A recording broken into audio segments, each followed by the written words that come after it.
बिस्मिल्लाहिर्रहमानिर्रहीम। अस्सलाम वालेकुम नाज़रीन, लाइव डॉक्टर शाहिद मसूद के साथ मैं हूं नायरा अली। नाज़रीन, वज़ीर आज़म इमरान खान साहब की ज़ेर सदारत आज होने वाले एक अहम इजलास में सिंध में वफाकी इदारों के जरिए बदइंतज़ामी पर एक्शन प्लान शुरू करने का फैसला किया गया है। दूसरी जानिब PTI के रहनुमा सरदार क़य्यूम नियाज़ी आज़ाद कश्मीर के वज़ीर आज़म मुंतखब हो गए हैं। इसके अलावा शेख रशीद साहब ने आज कहा है कि फेटअप से एक दिन पहले भारत ने जौहर टाउन में धमाके कराए।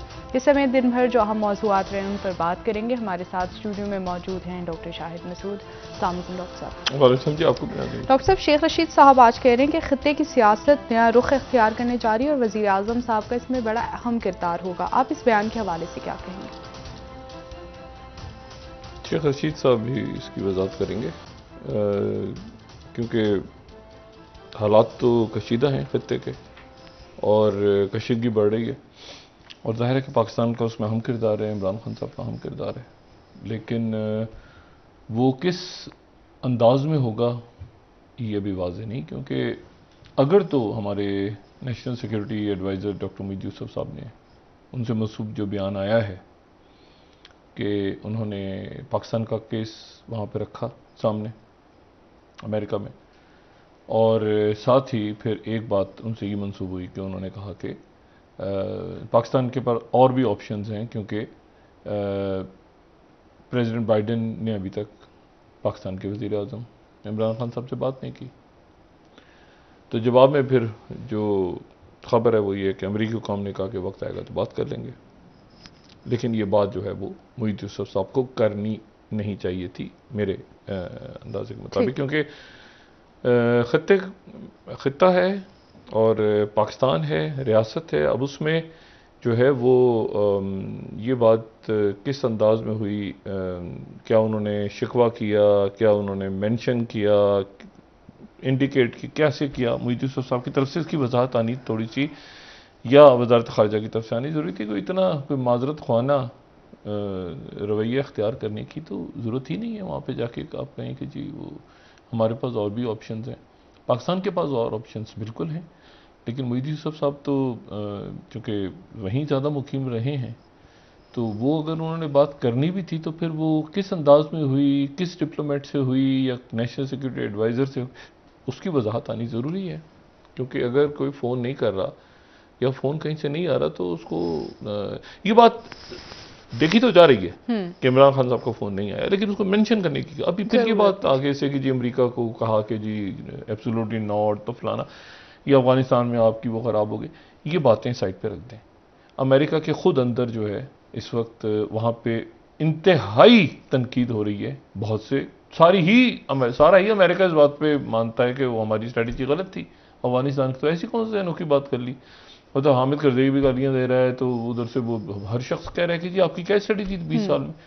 तो ये तो सारी दुनिया कह रही है, लेकिन इमरान खान साहब की तो इंडिया भी कह रहा है, वो तो अशरफ गनी भी कह रहे हैं, वो तो बरतानिया भी, वो तो नेटो भी, सब कह रहे हैं क्या स्ट्रेटजी गलत थी।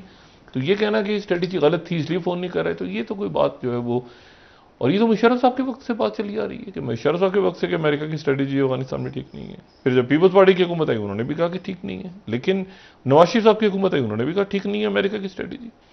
लेकिन ये कि वो ये कोई वजह नहीं बनी इस बात की कि फ़ोन नहीं आया, ठीक है, उसकी वजूहात कुछ और हैं जिस पर मैं इस वक्त बात अपना अंदाज़ा ना दूँ तो बेहतर है।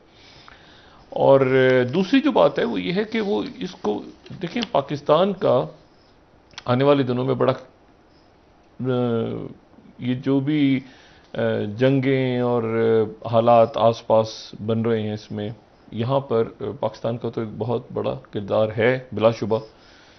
सारे मुल्क की जो अफगानिस्तान के आसपास हैं या जो दूर भी हैं लेकिन उनके इंटरेस्ट हैं अफगानिस्तान में।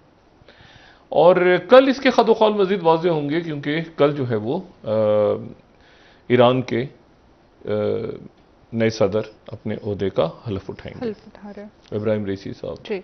और वहाँ पे जो जैसे मैंने कल भी कहा था कि तकरीबन 73 मुल्कों से नुमाइंदे, जो ईरान के ज़राए कह रहे हैं कि जी 73 मुल्कों से मुख्तलिफ वहाँ पे सरबराहान मुमलिकत और वज़राए आज़म, वज़राए ख़ारजा, हमारे यहाँ से चेयरमैन सेनेट के। देखना ये कि जयशंकर वज़ीर ख़ारजा कल पहुँचते हैं या नहीं पहुँचते।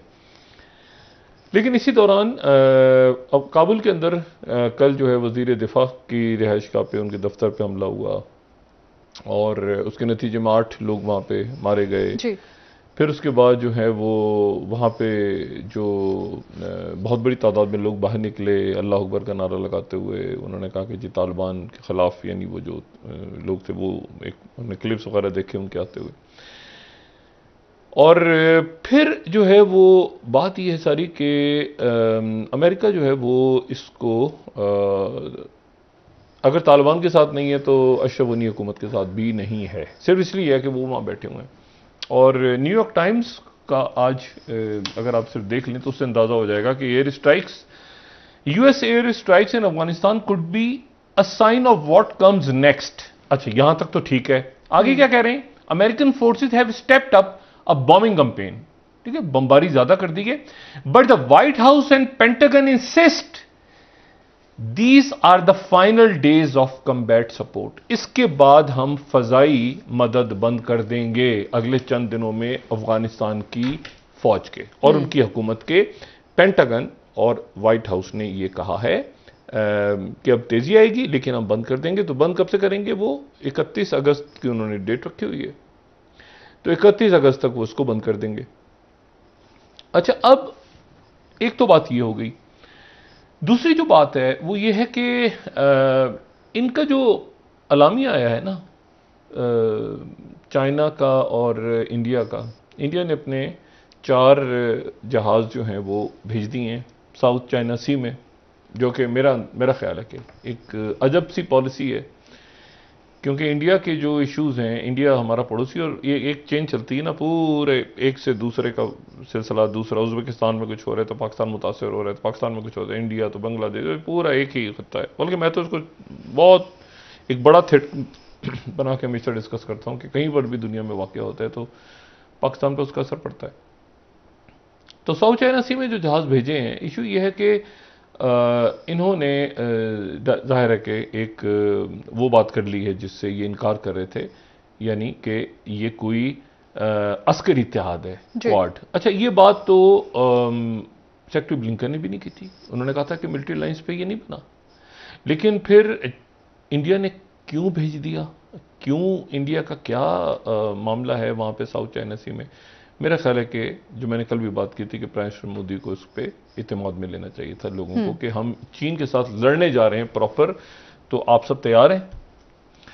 अच्छा, साथ ही जो दूसरी एक बात उनकी तरफ से आई है आज, जो मेरा ख्याल से टाइम्स ऑफ इंडिया में, कि जी इंडिया और चाइना जो है उन्होंने कहा है कि जी गोगरा पोस्ट के ऊपर एक और बफर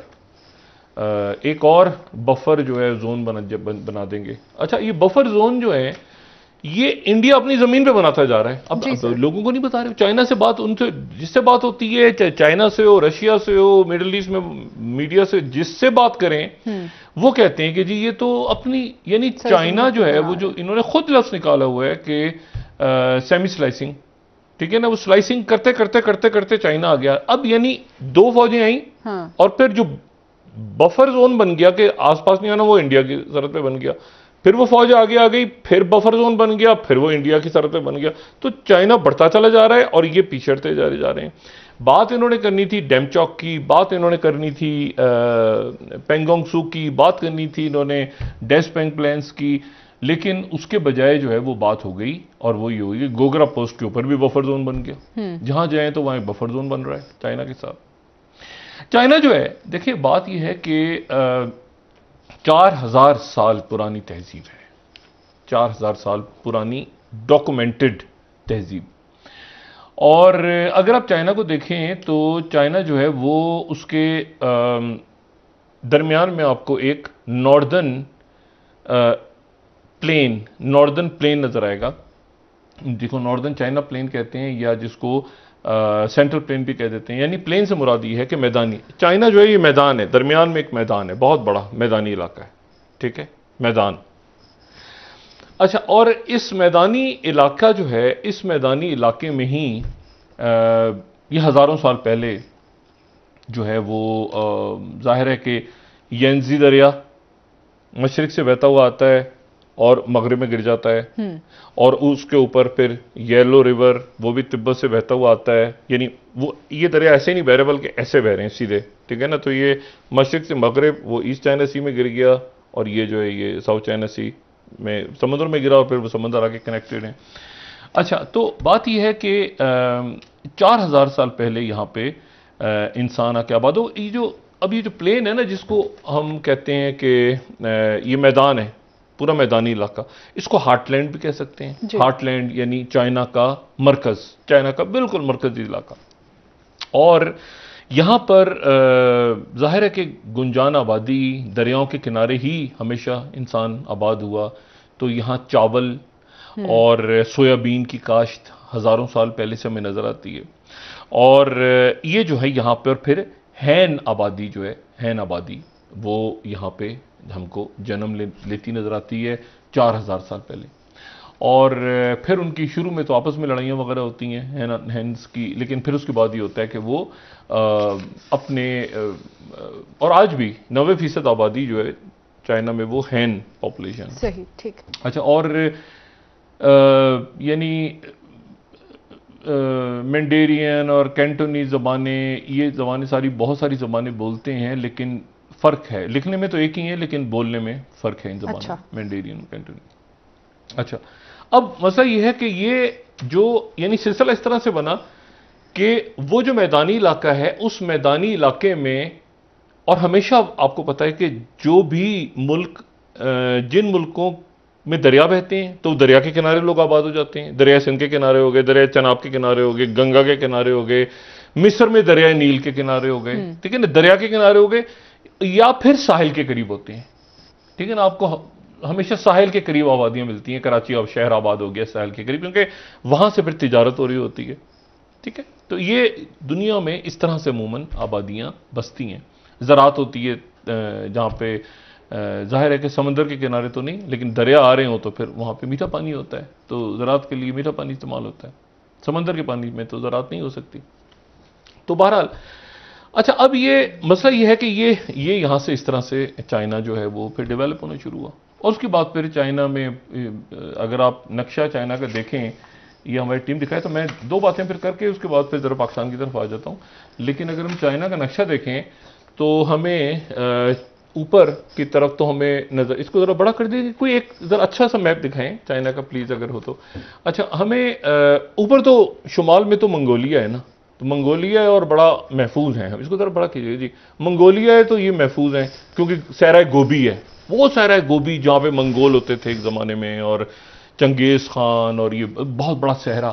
तो शुमाल की तरफ से तो चाइना जो है वो आप समझें कि बिल्कुल एक तरह से महफूज है। और फिर उसके मंगोलिया है, और मंगोलिया में ही सहरा गोबी, और फिर एक इनर मंगोलिया भी है जो चाइना का हिस्सा है। तो चाइना शुमाल की तरफ से तो बिल्कुल महफूज है। अच्छा, फिर इसका एक बॉर्डर लगता है छोटा सा रशिया के साथ, और रशिया के साथ वो कोने में बॉर्डर है जहां पे इनकी व्लादिवोस्तोक बंदरगाह है, ठीक है, जिसका हमने पहले भी जिक्र किया था, रूस की बंदरगाह, जो कि रूस की वहां से चलना शुरू होती है ट्रेन तो 6 दिन में पहुंचती है, हमने कल भी जिक्र किया था। अच्छा, तो ये तो हो गया इसका शुमाल और शुमाल मशरिक चाइना का। अच्छा, फिर उसके बाद समंदर आ गए, ईस्ट चाइना सी, साउथ चाइना सी। फिर इसके नीचे जो है वो 3 पड़ोसी हैं, और ठीक है, एक उनमें से जो है वो म्यांमार है, एक जो है वो थाईलैंड है, और एक लाओस है। ये 3 इसके नीचे जो है वो पड़ोसी हैं। ये इन 3 पड़ोसियों के साथ इनके ताल्लुकात चाइना के कशीदा रहे हैं, ठीक है ना। जैसे मिसाल के तौर पे जो म्यांमार है या लाओस, जंगलें हैं, लेकिन जंगल हैं, लेकिन इशू ये है कि यहाँ पे लड़ाइयाँ होती रही हैं माजी में चाइना की, और ये वियतनाम की लड़ाई जो थी वहाँ तक फैल गई, वियतनाम भी है नीचे, वियतनाम की लड़ाई वहाँ तक फैल गई। तो ये वो इलाके हैं जहाँ पर इनकी कशीदगी रही, लेकिन जंगलात हैं। और ये वो मुल्क हैं ज़्यादातर, अगर कंबोडिया को ले लें, म्यांमार को ले लें, थाईलैंड को ले लें, जो बेल्ट एंड रोड के अंदर अब बहुत ज़्यादा चाइना के साथ इन्वॉल्व हो गए हैं। और फिर उसके बाद चाइना का बॉर्डर अफगानिस्तान के साथ छोटा सा मिलता है, और फिर मिलता है रशिया के साथ, और फिर मिलता है पाकिस्तान के साथ, ठीक है, और फिर मिलता है बहुत बड़ा बॉर्डर इंडिया के साथ। अच्छा, अब इंडिया के, अब मैं जो बात यहाँ पे, मैं इसको कोशिश करूंगा कि मैं इसको समझा दूं किसी तरह से। बात यह है कि कल हमने बात की थी कि 2 मसले चाइना के और इंडिया के खराब होते नजर आ रहे हैं। एक तो यह है कि सरहदी कशीदगी बढ़ेगी, और सरहदी कशीदगी जो है वो बढ़ेगी, और बढ़ेगी इसलिए कि इंडिया को कुछ, इंडिया नहीं कहूँगा, मोदी साहब की कोई स्ट्रेटजी मुझे और उनके भी बहुत सारे लोगों को समझ नहीं आ रही कि वो क्या चाह रहे हैं। अब मिसाल के तौर पे वो ईरान से ये कह रहे हैं कि आप हमारा साथ दें। एक उनका मकतबा फ़िक्र जो है वही कह रहा है कि, यानी एक पॉइंट ऑफ व्यू ये है कि ईरान हमारा साथ दे अफगानिस्तान में, और साथ किस तरह से दे कि फातिमियून को एक्टिव कर दे। अच्छा। फातिमियून जो है वो उनकी एक फोर्स है और बड़ी प्रॉपर फोर्स है, लेकिन इशू ये है कि फातिमियून अगर एक्टिव होंगे तो वहां से दाइश एक्टिव हो जाएगी, तो सेक्टेरियन वायलेंस शुरू होगा, जो कि मेरा नहीं ख्याल कि इस मरहले पे किसी को भी करना चाहिए। और ईरान भी शायद उसके अंदर, क्योंकि ईरान तालिबान के साथ खुद भी बात करता रहा है, तो शायद ईरान इस तरफ ना जाए, लेकिन एक तरह से उनको प्रोवोक भी किया जा रहा है। अच्छा, दूसरी जो बात है वो ये है कि तो इंडिया डेस्परेट है अफगानिस्तान में जाने के लिए, लेकिन अफगानिस्तान का कोई रास्ता नहीं मिल रहा। तो असल मामला, मैं बार बार कहता हूं, अफगानिस्तान नहीं है, असल मामला जो है वो चाइना। बिल्कुल जितनी ये कमज़ोरी और जितनी अजीब सी इनके ताल्लुकात अमेरिका के साथ हैं, मैं नहीं जानता किस तरह के ताल्लुकात हैं, लेकिन ये कि उस ताल्लुकात में जो है वो चाइना, एक तो ब्रह्मपुत्र दरिया, ठीक है, ब्रह्मपुत्र दरिया आता है पूरा, और उसके बाद वो आके जो शुमाल मशरकी रियासतें हैं, जिन रियासतों में आसाम है, ठीक है, और नागालैंड और ये सारी, जहाँ पे शोरिश और अलहदगी पसंदी की तहरीकें चल रही हैं, तो वहाँ का सारा पानी जो है ब्रह्मपुत्र से आता है। दूसरी जो बात है वो ये देखें कि ये अगर आप देखें ना, इसके एक इनके नक्शे को अगर हम दिखा सकें और मैं थोड़ा सा उसको समझा सकूं। देखिए, हुआ ये कि इनकी जो तिब्बत का इलाका है ना, पूरा तिब्बत का इलाका ऊपर, उस तिब्बत के इलाके में एक बहुत बड़ी चाइना की नेशनल हाईवे बनी हुई है, जिसको हम कहते हैं G318। अच्छा, ये G318 शुरू होती है शंघाई से, और इसको जरा बड़ा करेंगे प्लीज, इसको बड़ा करके दिखाएंगे। ये शंघाई से शुरू होती है, पूरे चाइना को क्रॉस करते करते करते करते करते करते करते ये तिब्बत के पास पहुंच के, उसके बाद फिर ये आप समझे कोई 3-3.5 माइल जाने के बाद आगे फिर ये लासा तक जब जाती है, तो लासा से फिर ये आगे नेपाल तक जाने के लिए इसका नाम जो है वो तब्दील हो जाता है, और ये जो है वो फ्रेंडशिप रोड के नाम से फिर आगे जो है ये दाखिल होती है, जिसको जेंगुमा भी कहते हैं या खासा भी कहते हैं। ये नेपाल बॉर्डर से आगे फिर जाके नेपाल में चली जाती है। एक बहुत बड़ी ये हाईवे, ये नजर आ रही है ना आपको, ये ऊपर ये G318 जो लिखा हुआ है, जी बिल्कुल, G318 एक कोने से स्टार्ट हुई, दूसरे कोने तक आ गई। अच्छा, अब ये जो G318 है, ये G318 में से आप एक देख रहे हैं पीली लाइन निकल रही है। जी बिल्कुल। अच्छा, ये जो पीले येलो कलर की जो लाइन है, ये है G204। अच्छा, ये चाइना के अंदर ही है ना, ऊपर भी चाइना है और ये चाइना के, तो अंदर जा रही है, नीचे आ गई। जब नीचे आई तो आप देखें, ये एक तरफ भूटान है और एक तरफ सिक्किम है, जी ऐसे ही है, जी। ये उसके दरमियान में आ गई, बिल्कुल। अच्छा, अब ये उनके दरमियान में आ गई, तो ये वो जगह है जिसको कहते हैं चुंबल वैली। अच्छा, ये आ गई, ये एक छुरी की तरह, ठीक है, ये आ गई चुंबल वैली, सही, ठीक है। ये जो छुरा है नीचे, देख रहे ना, छुरा से एक नोक सी निकली हुई है नीचे, जहां ये रोड जा रही है, उसी को जरा दूसरे नक्शे में देखें तो ये चुंबल वैली हो गई। अच्छा, यहां पर वो आ रही है, यहां ये वो जगह है जहां पे दोकलाम है भूटान का। अच्छा, दोकलाम जो है वो भूटान के अंदर एक इलाका है, लेकिन इसको भूटान को तो वो कहते हैं कि ये हमारी चाइना का क्लेम है, और बल्कि चाइना ने इनको ऑफर भी किया कि आप बेल्ट एंड रोड का हिस्सा बन जाएं, और चाइना मुस्तकबिल में कभी ना कभी इनको बना लेगा, क्योंकि 5 उंगलियों में से एक उंगली जो है वो भूटान। अब जनाब, इशू क्या है कि ये भूटान है और ये सिक्किम है, ठीक है। सिक्किम जो है वो भी उन उंगलियों में से एक है जिसको चाइना ने लेके जाना है, ठीक है, लेकिन अभी वो भारत का हिस्सा है। भूटान है, इनके दरमियान में ये दो अलग अलग ऐसे, इनके दरमियान में वो खंजर जो है उसकी नोक आ रही है, जो कि चुंबल वैली है, जो कि तिब्बत है, जो कि चाइना है, ठीक है, और चाइना वहां रोड लेकर आ गया। अच्छा, ये जो इलाका है यहां पर झगड़ा हुआ है, ठीक है। सिक्किम में भी झगड़ा हुआ है, चंद रोज पहले हमने खबर दी, सिक्किम में भी झगड़ा हुआ है चाइना का और सिक्किम का, और इधर जो है वो दोकलाम में तो झगड़ा हुआ है बहुत बड़ा 2017 में। अब जनाब यहां आके फौजें बैठी हैं, लेकिन इशू क्या है कि ये अगर आप इसी नक्शे को देखें तो जो चुंबल वैली का जो खंजर है ना, ऐसे खंजर घुसा हुआ है, तो खंजर की जो नोक है, ये खंजर की जो नोक है, ये चुंबल वैली में जो खंजर की नोक है वो नोक रेड है, रेड कलर की। देख रहे हैं आप, रेड और ग्रीन, और ये जो नोक नजर आ रही है बिल्कुल चाइना, भूटान, सिक्किम, ये नोक जो दरमियान में नजर आ रही है इसको कहते हैं वाई जंक्शन। और वाई जंक्शन का प्रॉब्लम ये है कि वहां से ये वाई जंक्शन हो गया, ठीक है, तोखलाम ये छोटा, ठीक है, ये वाई जंक्शन हो गया, जो ट्राई जंक्शन भी कह लें या वाई जंक्शन की शक्ल कह लें। मसला यह है कि इससे सिर्फ 130 किलोमीटर के फासले पे सिलीगुड़ी कॉरिडोर है। अगर थोड़ा सा 130 मीटर चीन की फौज क्रॉस कर गई तो वो सिलीगुड़ी कॉरिडोर में खड़ी होगी, जो कि चिकन नेक है, जो कि चिकन नेक है। अच्छा, चिकन नेक कहां पर है? चिकन नेक किसी सूबे का हिस्सा होगी ना, किसी मुल्क का हिस्सा होगी। चिकन नेक का जो हिस्सा है, यानी चिकन नेक जो है वो 60 किलोमीटर तवील तो है, लंबी तो 60 किलोमीटर है, उसकी जो चौड़ाई है वो 22 किलोमीटर है। लेकिन वो है कहां? वो है मगरबी बंगाल में। सही। और वहां मगरबी बंगाल के इलेक्शंस में भी क्या हुआ हमने देखा है, बीजेपी और ममता बनर्जी और सारे जो इश्यूज वहां, वो ये मगरबी बंगाल के अंदर ये जनाब सिलीगुड़ी कॉरिडोर है।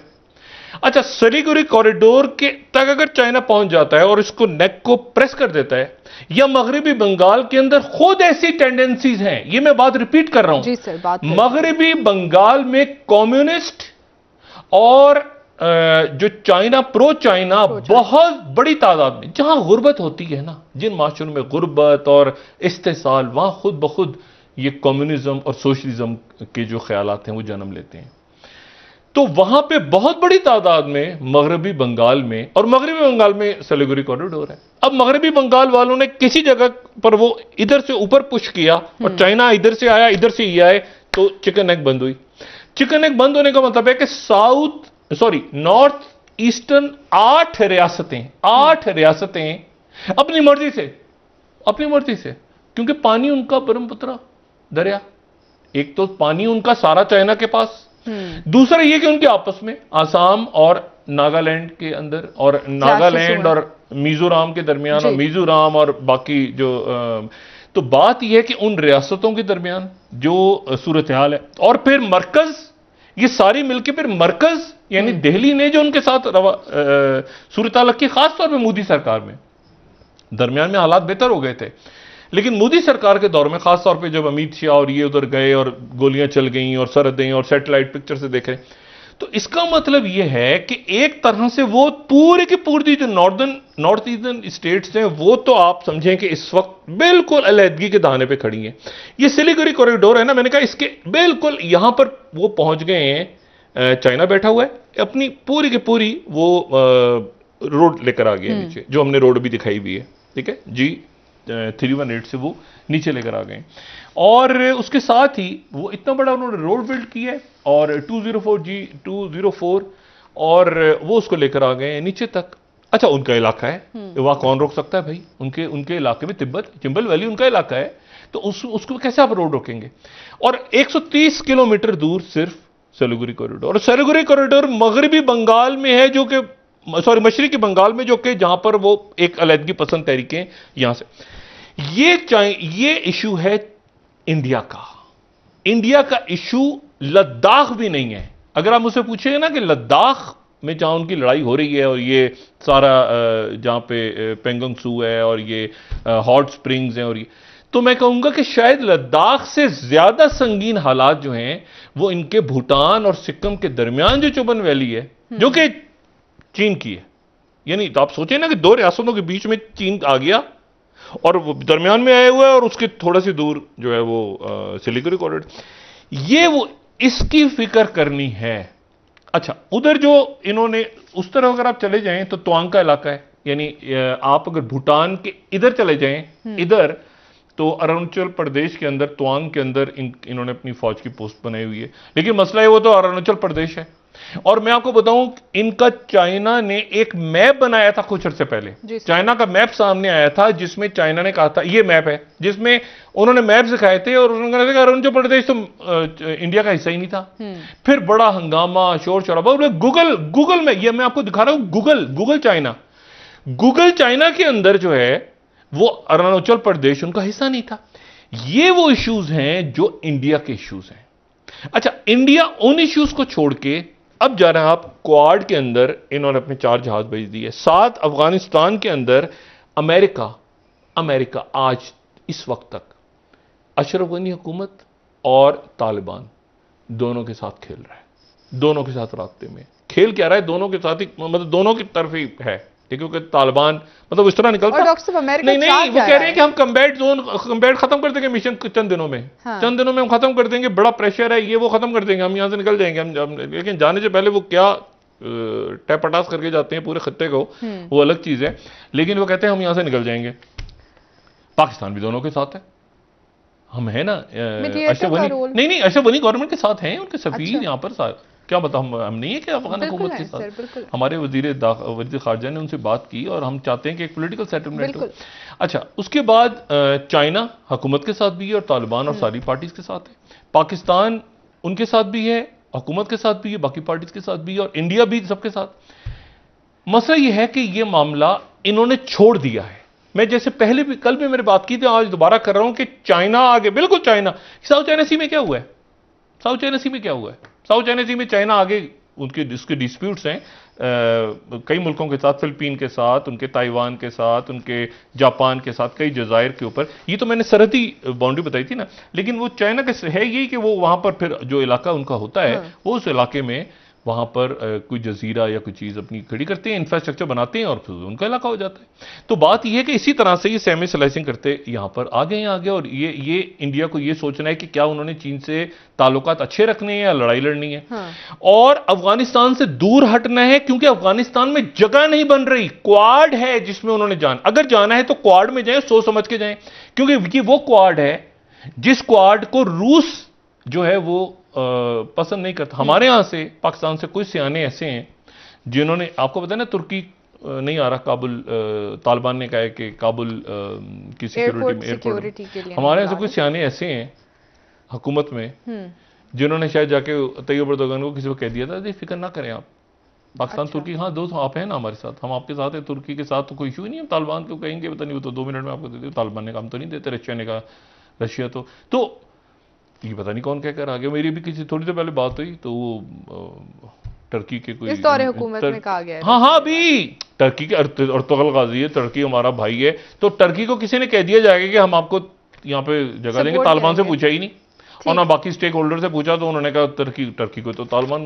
देखिए ना, अजीब सी पोजीशन हो गई। टर्की ने आगे से बात अमेरिका से कर दी कि जी हमें बिल्कुल इजाजत, हम वहां जाएंगे और काबुल एयरपोर्ट की रखवाली करेंगे और उसकी हिफाजत करेंगे और नॉन कम्बैट मिशन हमारे होंगे। लेकिन वहां जाकर जो है वो तालिबान खड़े हो गए। तो या तो तालिबान हमारी सुन नहीं रहे, या ये है कि तुर्की को किसी ने जाके कह दिया कि हम तालिबान को, ये क्या गड़बड़ हो रही है खुदा जाने। अच्छा, इधर उधर जो है वो ईरान ने कह दिया कि, सॉरी, रूस ने कह दिया कि ईरान नहीं आएगा, रूस ने कह दिया कि तुर्की नहीं आएगा एक्सटेंडेड ट्राइका के अंदर। आसियान की समिट कल से, सॉरी अगले हफ्ते से शुरू हो रही है आसियान की समिट। उसमें जो है वो ब्लिंकन भी हैं और ये वर्चुअल समिट है और उसमें जो है वो आसियान के मुल्क भी हैं और सारे। और ये इस वक्त हम जब बात कर रहे हैं जी सर, तो ताजिकिस्तान की एक्सरसाइजेस कल से शुरू हो रही हैं, 5 तारीख है ना। तो अभी तक तो उज्बेकिस्तान की सरहद पे हो रही थी रूस और उज्बेकिस्तान की मशकें। कल से यानी 5 तारीख से ताजिकिस्तान, उज्बेकिस्तान और रूस, इनकी मशकें जो हैं वो जो मैदान का इलाका है, हर्बुल मैदान जिसे कहते हैं, ताजिक इलाका ताजिकिस्तान में, वहां पर 2500 फौजी जो हैं वो मशकें करेंगे अफगानिस्तान की सरहद से कोई 30-40 किलोमीटर के फासले पे। तो इशू ये है कि अब इसमें यहां पर ये जो खिचड़ी सारी पक रही है, देखिए हमने एक तो अपने इंटरनल टर्मोइल को देखना है, फिर ये इंडिया की जो बेचैनी है ना, ये इंडिया नहीं कहूंगा मैं, मोदी की जो बेचैनी फड़फड़ाहट हो रही है ना, कि उधर क्वाड में भी घुस रहे हैं, उधर भी घुस रहे हैं, उधर वो उनको बफर जोन दे दिया। अरे बफर जोन बन गया जहां से बफर, यानी बफर क्या मतलब, बफर वो आपके इलाका था तो छोड़ दिया आपने, कभी आप पेंगोंग सू पे बफर बना दे। वो सारा छोड़ छाड़ के और इधर जनाब दिल इधर रख गया अफगानिस्तान के अंदर, क्योंकि अफगानिस्तान हाथ से निकल गया। और मैं नहीं समझता कि ईरान, क्योंकि चाइना के साथ कमिट कर चुका है, ठीक है, तो ईरान इस वक्त इंडिया के बहुत करीब जाएगा। सर, बहुत सारी गलत फैसलों के बाद मोदी साहब को अब आप कहां देखते हैं मुस्तकबिल में? इस हवाले से आपसे बात करेंगे, ब्रेक ले लेते हैं। ये जो है ना, ये ट्रंप, मोदी, इस तरह के लोग, इनका कुछ नहीं है। ये और भी है दुनिया में बहुत सारे, उठाया बैग उठाया चल पड़े, निकल गए आगे, पीछे मुल्क भुगत रहे हैं, रियासतें भुगत रही हैं गलत फैसलों को। ब्रेज़नेव ने जो कुछ किया, आप पुतिन से पूछे ना ब्रेज़नेव ने क्या किया अपने दौर में, फिर देखें पुतिन क्या बोलता है आगे से, आज तक गालियां देता है। जी सर, ब्रेक ले लेते हैं नाज़रीन, वापस आएंगे, डॉक्टर साहब से मजीद बात करेंगे हमारे।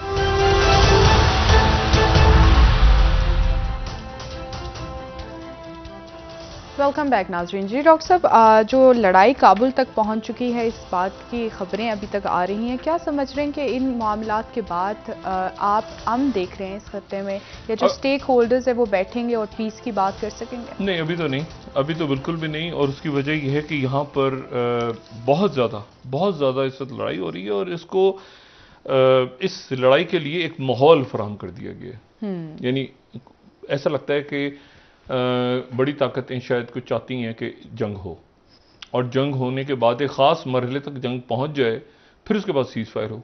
आखिर में तो सीज़ फायर ही होता है ना। अब देखें ना, अभी तक दोहा मुज़ाकरात ख़त्म नहीं हुए। जी सर, पीस प्रोसेस चल रहा है। पीस प्रोसेस, यानी आप ये कमाल देखें कि अफगानिस्तान में ये सारी खबरें आ रही हैं ना, लड़ाई झगड़े मार कुटाई इधर उधर हो रहा है, पीस प्रोसेस अपनी जगह मौजूद है। और अमेरिका की तरफ से बयानात आ रहे हैं कि तालिबान जो हैं वो अपने वायलेंस को कम करें।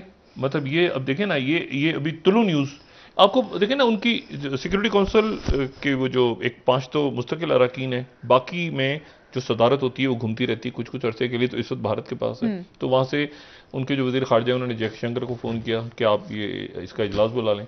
अब जो इजलास बुलाया, इधर तुलु न्यूज़ दिखाएगा दोबारा, इजलास में तय क्या किए, United Nation Security Council calls for immediate reduction of violence, end to violence नहीं, मतलब तशद्दुद। हाँ, मतलब अगर 100 बंदे मर रहे हैं तो उसको 80 कर दें। मतलब अजीबो गरीब किस्म की ये लोग हैं। और मेरी तो समझ से बाहर है कि इसको इतनी पर खबर लगा दी, concerns about the number of reported serious. आप जरा उनकी रेजोल्यूशन पढ़े, मैं उन्हीं का अखबार दिखा रहा हूं, इसीलिए अफगानिस्तान का ही, और ये उनका सरकारी अखबार है। तो वो ये कह रहे हैं कि जी सीरियस ह्यूमन राइट्स अब्यूजेस के ऊपर बड़े कंसर्न्स हैं और वायलेंस को कम किया जाए। ये क्या स्टेटमेंट है भाई। तो इशू ये है कि मुझे ये तासुर है कि वो ये चाहते हैं कि गालिबन आलमी कुव्वतें ये चाह रही हैं कि यहां पर कुछ मामलात आगे बढ़ें, मारकुटाई हो, मजम्मत करते रहेंगे, स्ट्राइक्स वो करेंगे। उसके बाद साथ ही ये भी कह दिया उन्होंने कि स्ट्राइक्स ज़्यादा से नहीं चलेंगी। अच्छा, उसके साथ ही फिर ये खबरें भी आ रही हैं कि जनाब उनकी जो स्पेशल फोर्सेस हैं वो एक जगह तक पहुंच चुकी हैं। लोग उनके अफगानिस्तान में ज़ाहिर है परेशान हैं, बेचैन हैं कि ये कहाँ जाके मामला रुकेगा। बच्चों के स्कूल, दफातर, सब कुछ बंद हो गया, हेल्थ सेंटर, हॉस्पिटल, ये कोविड फैला हुआ बीच में। मतलब एक अफरा तफरी में तो छोड़ गए ना अमेरिका से एकदम से। अब इसको स्टेबलाइज कौन करेगा कि कैसे होगा वो। अब पीस प्रोसेस अमेरिका भी नहीं हटा, उन्होंने भी कहा है कि हम अभी अपना जो अगला दोहा का हमारा एक्सटेंडेड ट्रैका भी होगा और पीस प्रोसेस भी होगा। पीस प्रोसेस को भी ख़त्म नहीं करेंगे वो तालिबान के साथ।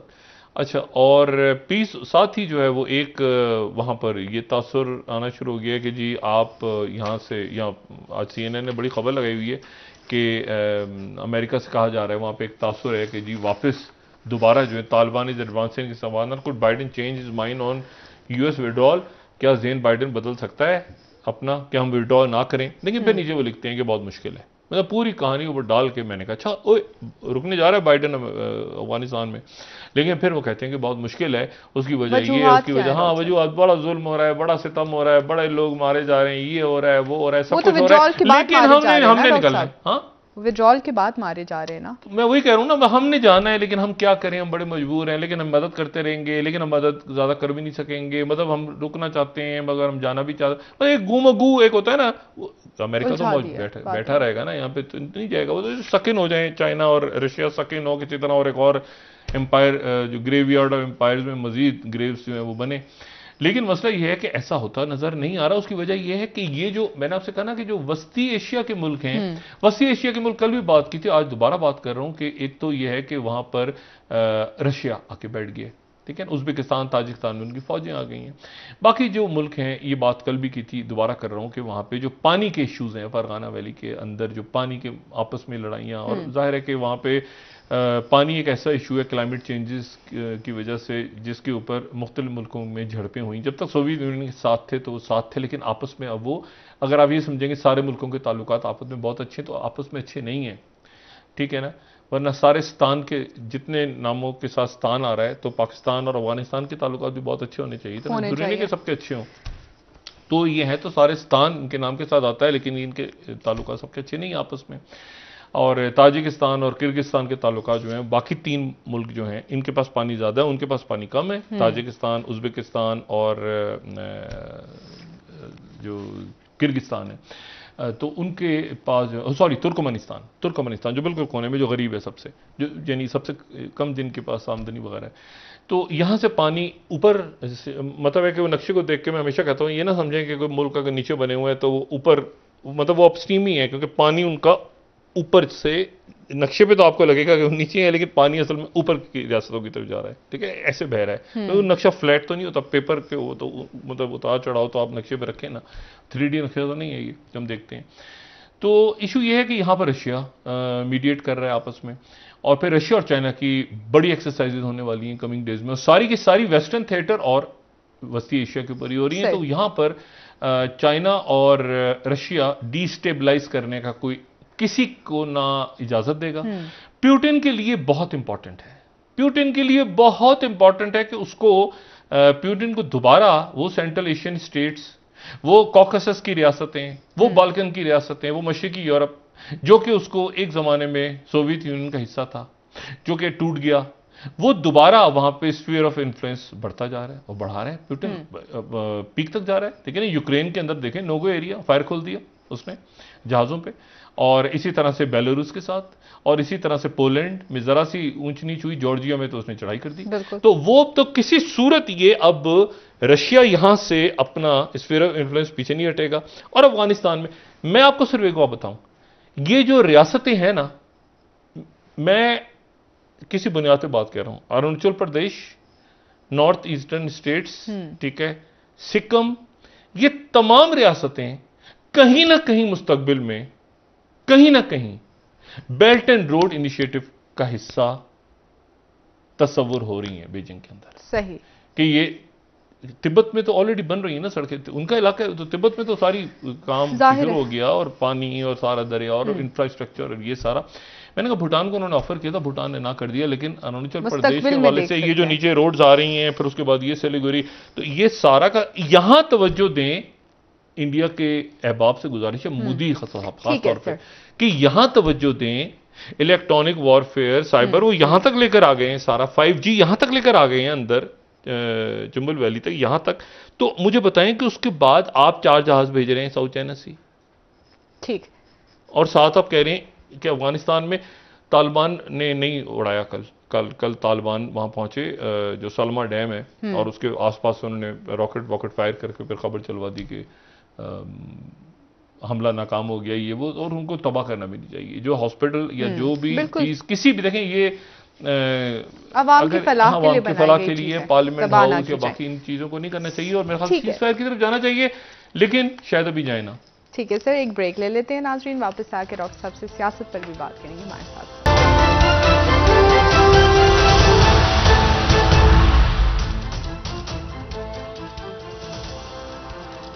वेलकम बैक नाजरीन। जी डॉक्टर साहब, आज PTI के रहनुमा सरदार क़य्यूम नियाज़ी साहब जो हैं वो आज़ाद कश्मीर के वज़ीर आज़म मुंतखब हो गए। इस इंतखाब पर आप क्या कहेंगे, क्या ये एक वाइस फैसला है? मुबारक हो जी उनको, बहुत बहुत मुबारक हो। हमारा क्या ताल्लुक, कोई भी हो जाता वज़ीर आज़म का मुंतखब, सुल्तान महमूद साहब हो जाते, या वो जो दूसरे साहब तनवीर नाम था, तनवीर इलियास साहब, उनको हो जाते, तनवीर इलियास साहब जी। तो चलिए ये हो गए क़य्यूम नियाज़ी साहब, खैर है। अच्छा, 3,07,000 फौज है, अफगान फौज 3,07,000, और 3,07,000 फौज है, और उसमें 1,80,000 जो हैं वो हर वक्त दस्तयाब। वो 1,80,000 फौज किधर गई है कोई नहीं जानता। तो तालिबान तो बढ़ते आ रहे हैं, ये उनकी फिगर्स हैं जो आज सामने आई हैं। और इनकी फौज को $6 अरब साल का खर्चा चाहिए होता है। अगर ये फौज रखनी है 3,07,000 की, तो ये जो इनका जो खर्चा होगा वो, ये मैं United special inspector general for Afghan reconstruction जो सिगार वालों की रिपोर्ट आई थी पिछले हफ्ते, मैं उसकी फिगर्स आपको बता रहा हूं। तो $6 अरब जो हैं इनको साल के चाहिए होंगे। और 75% अब तक इनको अमेरिका देता रहा है। और तालिबान वाले जो हैं उनके पास कितना पैसा है अभी तक जो है वो क्लियर नहीं है, लेकिन अंदाजा ये है यूनाइटेड नेशंस के मॉनिटर्स का कि वो 300 मिलियन से 1.5 बिलियन साल का इकट्ठा कर लेते हैं। कहां से करते हैं हमें नहीं पता। अच्छा, और ज्यादातर इसमें लिखा है कि वो क्रिमिनल एक्टिविटीज और ये वो सारा, इससे तालिबान के पास पैसे आ जाते हैं। अच्छा, टैक्सेस वगैरह लगा देते हैं, अब उनके पास पैसे और बढ़ जाएंगे। और उसके बाद जो है वो अफगान फोर्सेज जो हैं उनको जदीद असलाहा, assault rifles, night vision goggles, armoured vehicles, artillery, drones, फलाना फलाना सब कुछ पे ट्रेन हुआ। लेकिन और सबसे बड़ी बात है कि एयरफोर्स उनके पास थी। और 170 एयरक्राफ्ट, जिसमें से 3 शायद नहीं उनके फ्लाई करे, तो 167 एयरक्राफ्ट जिसमें अटैक हेलीकॉप्टर्स भी हैं, ये इनको देकर आया अमेरिका।